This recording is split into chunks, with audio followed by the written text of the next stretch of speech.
হেৰি কিমাননো আৰু কামকে কৰি থাকে অলপ সময়তো জিৰণি লওক মাজনী বিয়া দিন ঠিক হোৱাৰ দিনৰ পৰা আপুনি অকল কামেই কৰি আছে এই পানী গিলাচ খাই লওকচোন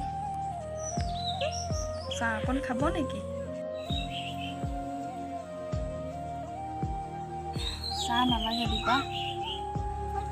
তুমি যে মোৰ কথাই কৈছা তোমাৰ কথা এবাৰ চিন্তা কৰি চাইছানে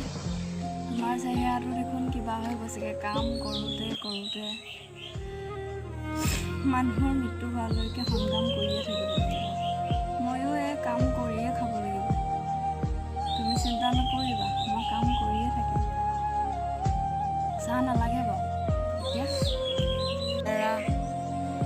মাজনী বিয়াত মাটিডোখৰ বিকি অকণমান সকাহ পালোঁ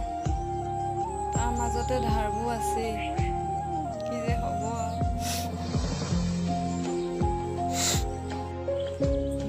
তুমি কান্দিছা কিয় নাকান্দিবা ভগৱানে দিয়া এই হাত ভৰিকেইটা থকালৈকে মই কাম কৰিয়ে খাম তুমি দুখ নকৰিবা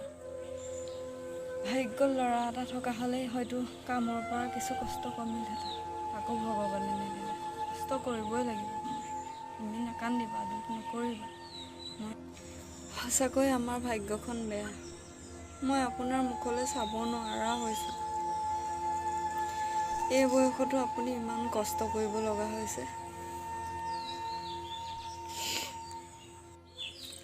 তুমি চিন্তা কৰি নাথাকিবাচোন হেৰা তোমাৰ কাণফুলি পাহৰিছিলোঁ তোমাৰ কাণফুলি যোৱা জোৱাইক জানো মই আঙুঠি এটা বনাই দিয়া নাছিলোঁ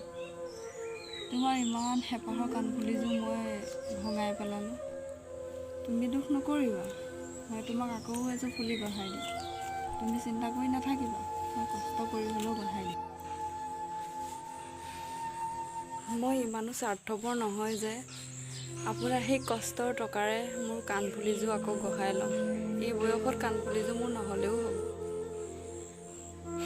মাত্ৰ ধাৰ ঋণখিনি মাৰি আমি দুয়োজনে ইজনে সিজনে সাৰথি হৈ থাকিব পাৰিলেই বহুত আমাৰ কাম আপুনি মোক ফুলিযোৰ চিন্তা কৰিব নালাগে মাজনীয়ে ফোন কৰিছিলে কেইদিনমানৰ পাছতে হেনো তাই আত্মকলা খাব আহিব